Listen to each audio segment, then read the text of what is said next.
Recording studio Ekangar सराय। फगुए में चल गई चढ़ के डोलिया, चल गई चढ़ के डोलिया, फगुए में चल गई चढ़ के डोलिया, फगुए में चल गई चढ़ के डोलिया।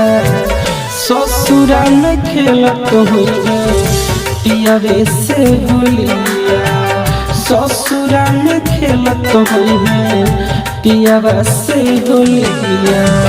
सबके हुलो के ना सुनला जन के बोलिया, ससुरे में खेलत हुई पियावे से बोलिया। कहे दिलवा खेलत हुई पियावे से बोलिया।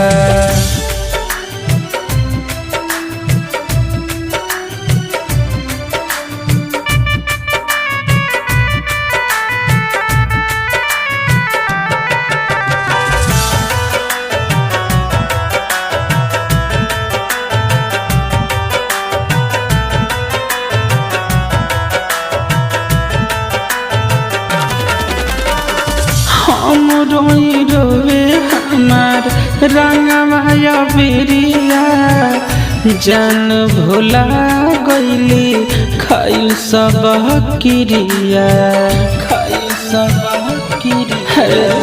हम रोई रोवे हमार रंगमाया बेरिया, जान भोला गईली खाइल सब किरिया, खाइल सब किरिया।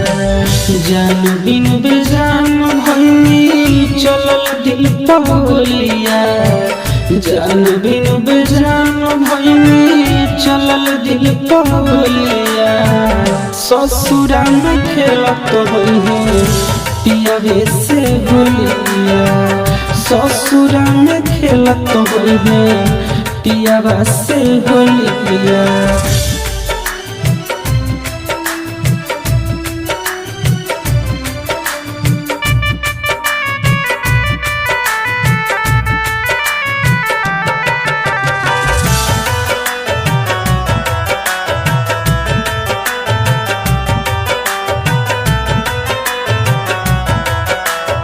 इसका रिकॉर्डिंग स्टूडियो एकंगर सराय। जब सब एक दूसरे के डहला तरंगवा, कुहकता रोवा रोवा निकल जाता है जनमा, निकल जाता है जनमा।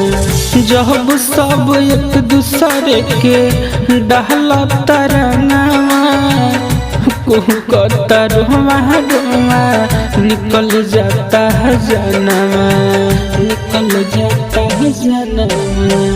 करत हुई है बलावन से हंसिया ठिठुलिया, करत हुई है अभिषेकवा से हंसिया ठिठुलिया।